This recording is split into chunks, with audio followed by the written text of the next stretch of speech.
তারেক রহমান আসছে দেশে, ভাবছে জনগণ। তারেক রহমান আসছে দেশে, ভাবছে জনগণ।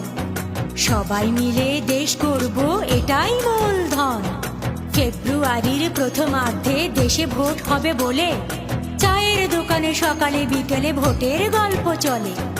31 দফার আলোচনা আজ চায়ের গরম কাপে। 15 বছর দেয়নি ভোট, খুনি হাসিনার চাপে। জুলাই আগস্ট গণ অভ্যুত্থান পালন করলো সবাই।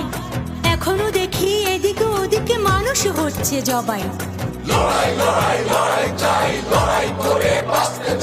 এই স্লোগানই চলছে, শেষ হচ্ছে না লড়াই। এখনো দেশের মানুষ বলছে।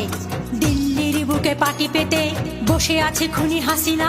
নির্লজ্জ তার সন্তানেরা লজ্জায় আর বাঁচি না। মানুষ মেরে রক্ত খেয়ে দাসী হয়েছে দিল্লির।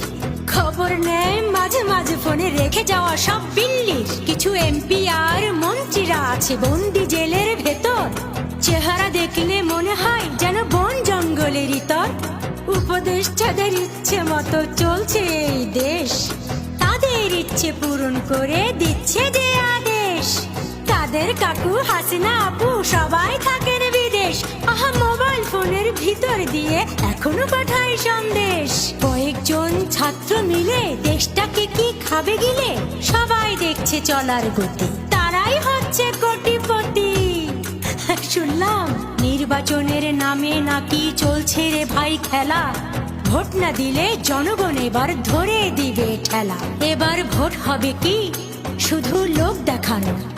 এবার ভোট হবে কি আশায় বুক বাঁধানো। ভোটের দিনটা আসছে কাছে, বাড়ছে উত্তেজনা। খুবই ভয় লাগছে মনে, দুশ্চিন্তা অজানা। পোস্টার আর ব্যানারগুলো শহরের মোড়ে মোড়ে। মনের ভিতর একটা প্রশ্ন ঘুরছে বারে বারে। ছুটছে সবাই নিজের জন্য, আমাদের কি হবে। ভাঙা আয়নার চেহারাটা কি আবার দেখা যাবে। 71 থেকে 24 রয়ে গেছে সব 26। নাড়া দেয় বুকের ভিতর জুলাই আগস্ট 24। স্মরণ করি যোদ্ধাদের, শহীদ হয়েছে যারা। কথা দিলাম দেশটাকে মোরা দেব যে পাহারা। তোমাদের কথা থাকবে লেখা